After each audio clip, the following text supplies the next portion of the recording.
Hello everyone, good evening তোমাদের সবাইকে। অনেক দিন ধরে ভাবছি একটু পার্লারে গিয়ে হেয়ার স্পা করাবো, তো একদমই হয়ে উঠছে না।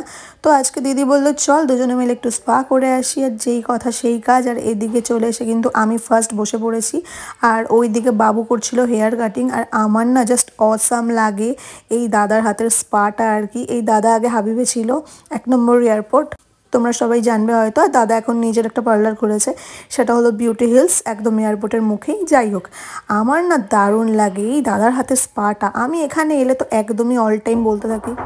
ওই জন্য আমি কিন্তু সবসময় বলি নির্মলদা তুমি আমার স্পাটা করবে, তার কারণ দাদার হাতের স্পাটার না একটা দারুণ আলাদাই একটা ব্যাপার থাকে মাসাজে। তো যাই হোক, প্রতি বছর বছর আমরা কিন্তু এখানে আসি ক্যারাটিন করতে, কিন্তু এখন আর হয়ে ওঠে না, তার কারণ বাবান এখনও অনেকটা ছোট।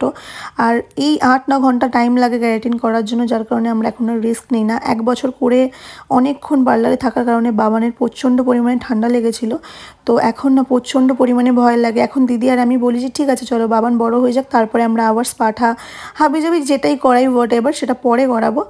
তো এদিকে কিন্তু আমাদের ড্র্যান্ড্রাফ ট্রিটমেন্ট চলছিল, তার কারণ স্ক্যাল্পে প্রচণ্ড পরিমাণে ড্র্যান্ড্রাফ হয়ে গেছিলো। মানে যেদিনই হেয়ার ওয়াশ করাই তার পরের দিনই ড্র্যান্ড্রাফ দেখা দেয়।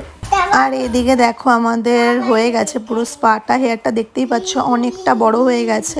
প্রতিবারই যখন পার্লারে আসি ভাবি হেয়ারটাকে কেটে একদম শর্ট করে ফেলবো, কিন্তু একদমই শর্ট করা হয় না, যেহেতু মায়া লাগে অনেক বড় বড় চুল। তো যাই হোক, দেখো কীরকম লাগছে আমার হেয়ারটা।